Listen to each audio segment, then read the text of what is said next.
What's that?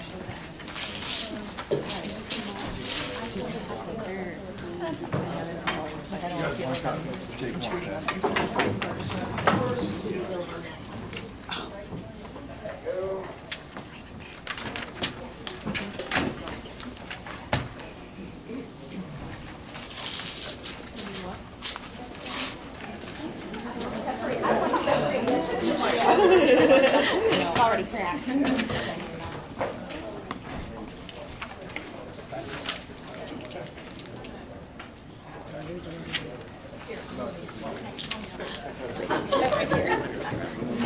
I look around and find not my phone. You know what I mean? Yep. I got all those questions answered. So did I. Well, sort of. Mr. Stokes, are you ready? We were about to start without you, but we saw you and Mr. Miller coming in, so we waited. Okay, so this is the HR committee. There are 5 numbers here that we're going to go over. The discussion will be between board members and administration for the first 5, and then at the end, we will open it for discussion for any of you if you have questions, and we'll get through these 5 things and we'll be done, okay? So the first item, approve the following employment as professional substitutes effective upon satisfactory completion of all necessary employment requirements and compensated on a per diem basis or needed perform duties of a regular profession. I don't think I need to read these. You don't have to read all these necessarily. So we're good, It's read all them and self-explanatory. They're professional doesn't read substitutes. slow like me, I'll wait and then I'll ask you.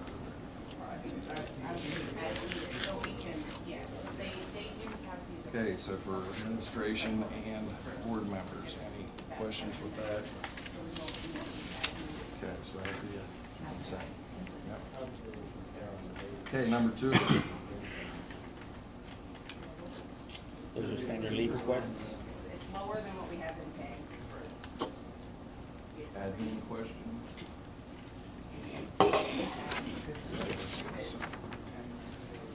Number 3, the resignations. 8 of them.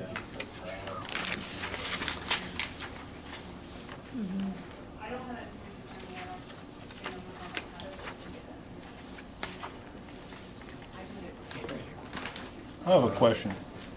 Are you taking questions? No, Oh, not at allowed the to. end, but At I the did- end. Before I ask Sorry. for Thanks, all. Speaking out here. administrative or board discussion, I'd like to discuss as well. I know in the past, I believe Mrs. McCoy had, I don't know if you asked this last month or it was one of your emails, but just if the board is concerned in looking into why some people might be resigning different positions, definitely something the board has talked about with administration. Obviously, you'll learn when you get on next year if you do, like, not everything can be discussed, so we couldn't tell you certain things. I can just say that, yes, when a number of people in the same area are retiring or resigning, it can cause a red flag, so we do look into, we get reasons why. Some reasons can be troubling, some reasons are, it's because they met their years of service at retirement. So we have looked at that just to answer that question. If you have a question in a few minutes when we get to it, you can still ask. But I just did want you to know that that was brought up. I think it was in an email. You might have said it last month, I forget also. But yes, that is something we looked at as well and we do discuss. Some of it is up to talk, some of it we can't talk about. Thank you for at least answering. Yeah. So administration, anything with resignations? And board, good, okay, that's a consent. And the last one, employments.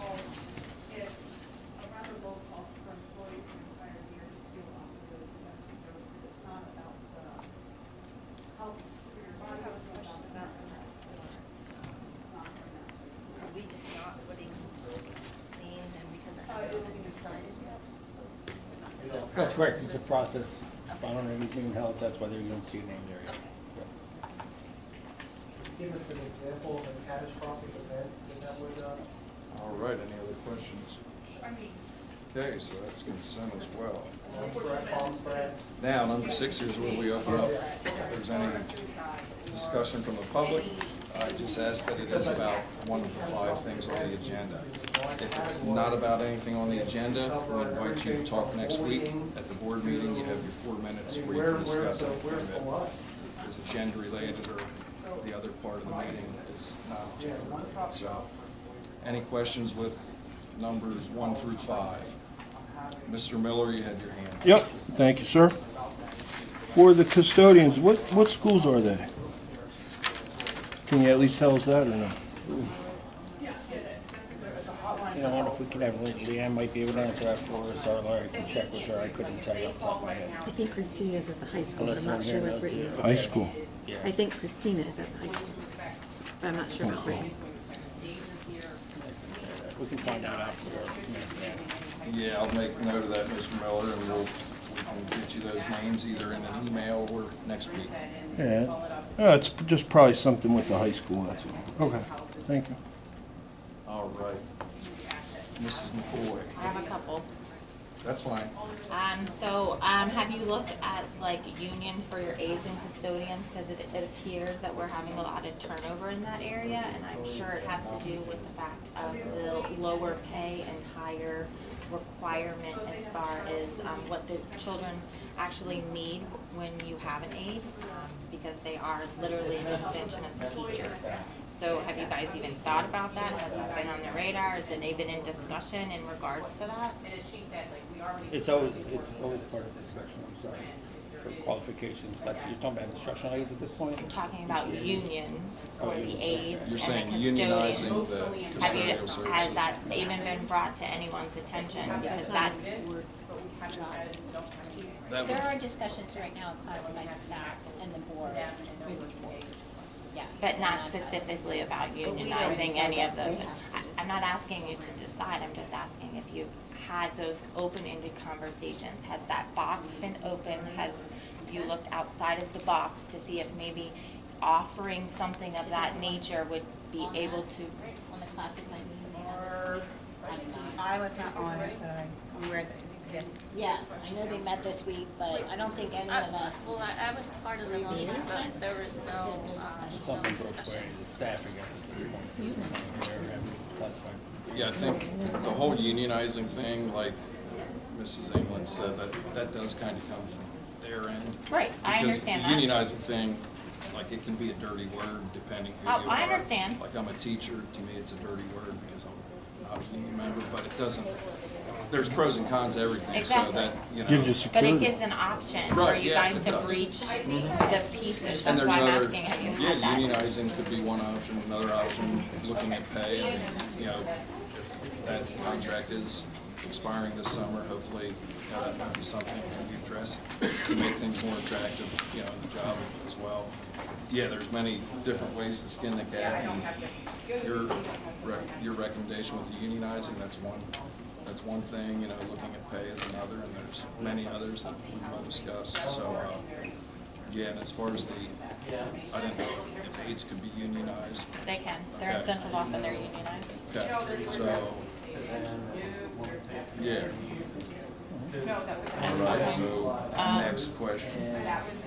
So have you looked at like surrounding counties versus the job descriptions versus the pay, like our surrounding counties? Because while I understand, I keep bringing this up because the aides in this district are paid lower than even the aides over in Cedar Crest, even over in Central Dauphin. Like they're paid on a lower rate, but they're still required to give the same type of quality education as an extension of the teacher to help those students. So looking at that and the pay in the surrounding counties and what's being required of them might be able to keep retention here a little bit. I agree totally, and I think the board, I can speak for all nine, when Act 93 discussions, teacher contract discussions, the custodial classified, all of those, one of the things that I personally and the board members, you know, we all feel strongly about is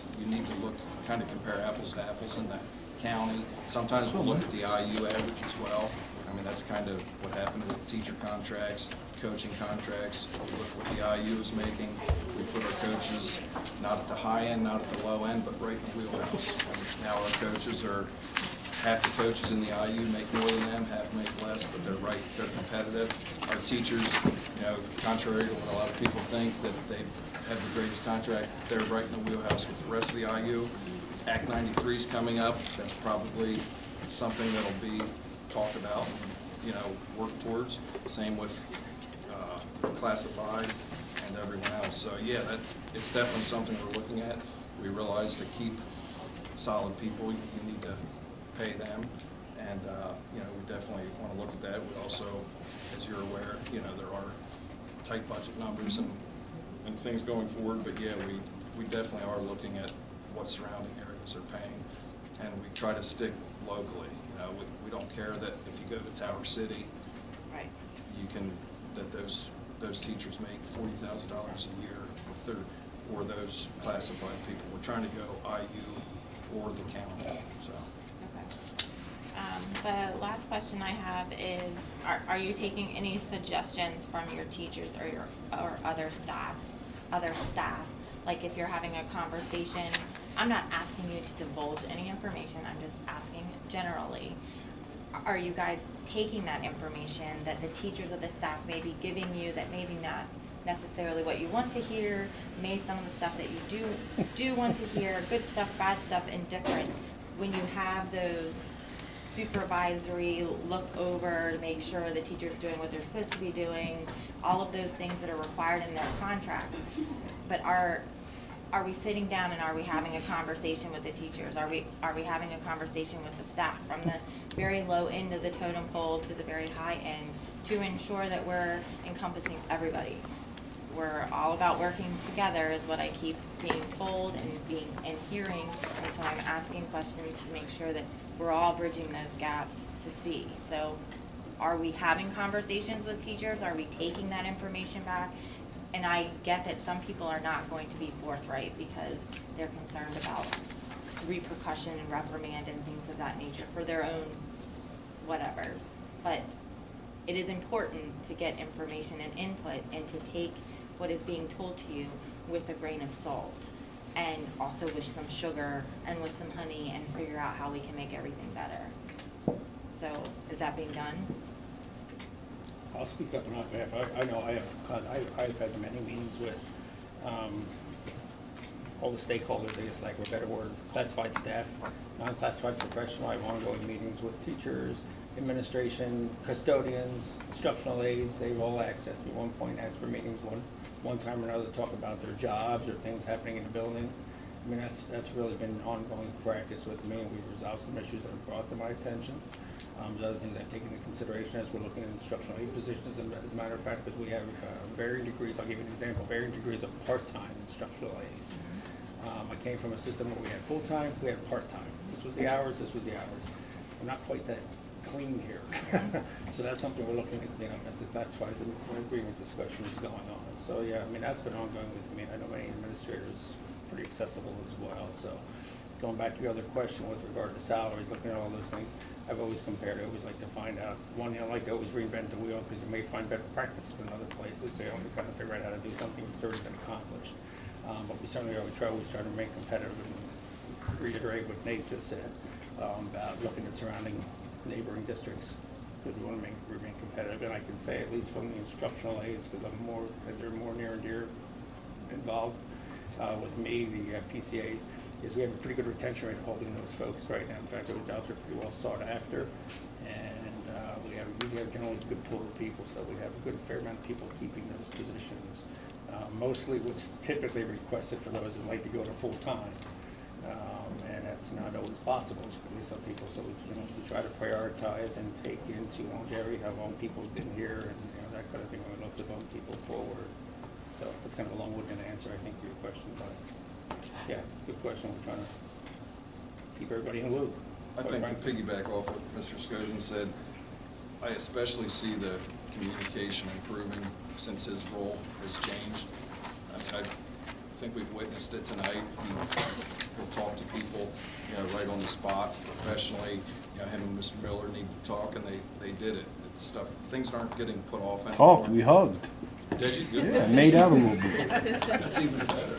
But But honestly, I think if we work together and kind of try to watch things unfold, I think you're going to notice that the communication from top to bottom is better. I know when I do hear from teachers, I hear from coaches, and right away I'll take to Mr. Scozen what I'm hearing. Hey, can you just look into this? Tell me what you think, this and that. Definitely trying to stick with the chain of command with him, but sometimes teachers do kind of try to circumvent the system and just go to you to get what they need or whatever. Not just teachers, anyone, employee-wise. So it's like you said, that was a great analogy, taking a grain of salt.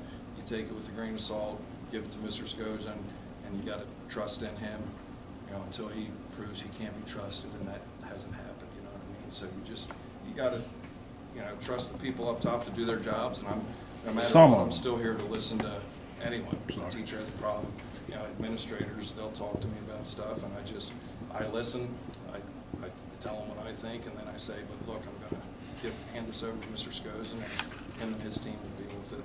So yeah, I think things are improving, and I think you guys will see that as well over as time goes. Is that it, Mrs. McCoy? Okay, Mr. Murphy. I got a question. Sorry I joined the meeting late, so I apologize if this was asked before. All right, get on.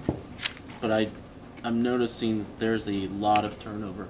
Have you guys conducted exit interviews with the staff as they're leaving to question and try and find out why you're having the high turnover? What's prompting them to leave, so that you guys can get to your root cause of whatever the issue is and solve it? what I can tell you, and we're looking at HR right now, I don't know to what degree exit interviews are happening. What I can tell you right now is in fact, I was on the phone today with the IU and talking about our HR, and the board has charged me, allowed me to contact the IU. So we're looking to see what level, what degree we may have them getting involved and supporting us with our HR services and kind of doing an internal audit, how we everything from exit interviews to hiring practices, interview practices. And in fact, I'll probably have some information, maybe if not next week, definitely next month from the IU with regard to services proposals, how they can support our program. So HR, that whole area is something we're looking to, we're paying attention to. If you use the IU or an outside HR service, it would probably be good to do a survey of all your current staff, have it come back anonymous where They tried the that top last year. people won't know who No, was and the that was part of answer. the discussion. When I talked to And, the IU rep, he said one of the first things you want to do is what you just said, so we'll Find work out the on culture something like that. and- Yeah, it's that feedback The survey piece. model. It's that, Or the culprit. it's the feedback piece. We're getting everybody in a loop in discussion, have everybody have input. So that's kind of been a work sequence since you brought it up today. I had a discussion with the IU today about HR, so. And yeah, that we're comes getting- out of the general fund or comes out of the access fund? That wouldn't be access, access is special ed only. I was just asking because it is IU and it can be kind of swayed IU in a has a certain lot of way. different I just wanted responsibilities, to know but- where the budget money would come for that. Thank you. I know access like the back of my hand, so I know what I can spend it on. I'm just Good. asking. I am just asking. When you have turnover, it's No, I anytime agree. you have a new employee, it takes a Everybody period in of the agreement on time the board is to we know train that them. HR is a high priority for us right now. And that if you have a high turnover, you can't just bring someone in right to the position. You take a time to train them, and that It's a cost costs, factor anytime you gotta turn costs people a over. lot. And if you can Absolutely solve it the is. Yeah. if you can solve the turnover, you'll lower your That's not a costs. big problem. Yeah, absolutely. We're addressing that. And we, actually, exit interviews have been discussed at the board level probably 4 or 5 months ago. We talked about, is that something we want to look into creating for all employees when they do that? So that has actually been discussed as well. But Mr. Scozen, as he explained, it was much better than I could explain it. But the whole exit interview that has been discussed in the past. Whether or not we're going to do it, I'm not sure yet, but it's a good idea. That would be a good thing to Yeah. implement sooner if that's going to help you Right. solve your turnover issue. It's a Human primary relations focus, is a high right? priority. Yep. Absolutely. SurveyMonkey is fabulous and I believe it's free. Before we get any further, we have a break. number 6 item on here was discussion. I just want to update everyone, and I shared this information with the board. It talks about the fill rate for absences. We got some information. I have the information over this school year. Our fill rate for our current subsystem, the way which is through, I always forget her name. Thank you. I apologize, Christine. She's not here. Good. I'd embarrass her. I see Christine all the time, but our fill rate for this year has been, I believe it's been 83 or 85% and above every month. Most any district superintendent you'll talk to, if they're at 80%, they're ecstatic about that. So we have a really good sub-fill rate right now for our teachers. That's What do you do for course the of ones this you year. can't fill? It's people get pulled for coverage and things. Sit 'em in the That's old internally toilet. how it gets done. But we have a really good sub rate. We're still going to check and share some information going forward about the automated system like ASOP and look at you do a combination of both. But right now we have a really good fill rate, which I was pleased to see. Like I said, 80% and above. Superintendent's usually pretty ecstatic about that. I think we're 85, and in a couple of months we're 90-some%. So we really have a good fill rate right now happening this year, and that's a month to month we have that information. And I think I did share that with the board. I think I sent it. Yeah, I Yes, thought, you did. actually, I think we were closer to 90. It was, it may have been, I may underestimate. I think we were Because closer to this was higher something, numbers. I think it was brought up, Mrs. Long a month or two ago, brought it up as a community member. How are we looking to fill, substitutes or whatever? A lot of schools do this. I think that was something we discussed. We're one of the only few that don't. But when I heard the rates, because I asked Mr. Scozen earlier in the week, could you let us know where we're at with efficiency in filling substitutes compared to other districts? When you gave us those numbers and we're pushing 90% and superintendents are happy with 80, to me, since this is a discussion part of the meeting, I'm just thinking, well, that's $25,000 we might not need to spend. I mean, I understand every school's doing it except us, but if it's 25 grand we don't need and we're having that much of a success, I don't know. It's up for discussion, so we didn't ask about this yet, so does anyone want to chime in about number 6? I would like to ask a question in regards to that, because I think having a percentage as high as that is fabulous, like you say, and I think if we don't need to spend that money, I would say okay. However,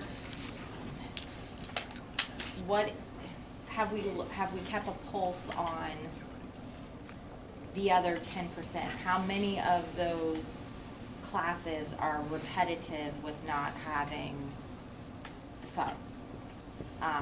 Like that would be something that you probably would want to look at as well, because we need to keep a pulse on that to make sure that it's not the same students, the same classroom, the same 6A, the same 2, the same 3rd period class. Still something's happening and you need, and I get everybody pulls and you pull and do the best that you can. I still understand that people sit in classrooms, libraries, and auditoriums if you can't have subs for certain classes, and I get that. That is always going to be something that is there, but we should have a pulse on how many of those classes throughout, especially, we have the first half of the year, so you could take that data from that first half of the year and see, to make sure that we're rotating those subs into those other classrooms that maybe those kids are not getting that particular time frame of education that they're getting. But as far as the computer filled process, I know that other schools use it. I know that they love it. I know that other people are more apt to just having it done the same way it is. I think getting feedback on how much time and how much work and how much effort it's done by the particular person who we go to make sure that happens, get their feedback on it, see what they think that might be able to come into the mix. I think those are important pieces to look at, as well as looking at just not do because of saving money, but looking at her or their perspective as into how much time that actually does take. And we would All right. Am I allowed Well, to? that concludes. Am Mr. I allowed? Gray? I don't know if I'm allowed to talk at this I meeting. didn't see it. If it's on the agenda, Gray. Well, I just moved over from that other group, so. My only thing I'd like to say on this, the filling of the absences, ASOP's a great program. I used it, but the most time that I used and it was most effective was before they switched over to ASOP, and the reason for that was that there was a person calling me And it was a morning that I was like, I got stuff to do in the studio today. I think I'll just, I'm not going to take any subbing. It's easy to look at a screen and say, no, I'm just going to decline that. As opposed to somebody saying, hey, Glenn, we really need you today. We're low on thing. And you get the well, yeah, okay, maybe I'll, So that personal touch, it goes a long way. And I know it's expensive to have a live person call you, but wow, it does. It's hard to say no. Yeah. So that's just my 2 cents on it. Mr. Scotia, is it, Mr. Gray said it's expensive to have a live, do we have the comparison of what it costs, like what we pay? We can double get on Yeah, that. just We if you could discussed get it there. earlier. Okay. Yeah, we'll see. Who are we All using right. now for the service to get subs? What's her name? Christine does. Christine. I wouldn't even have to Employee, yeah. An It's been here a employee. while, Yeah. Thank Is you. that All not right. working well? We'll do it free. Very well. Thanks. Only free. We'll do it free for them. Save money. Thank you all. Just goes in. So how many days, Yeah, here it is. What is this supposed to look like? Just that table.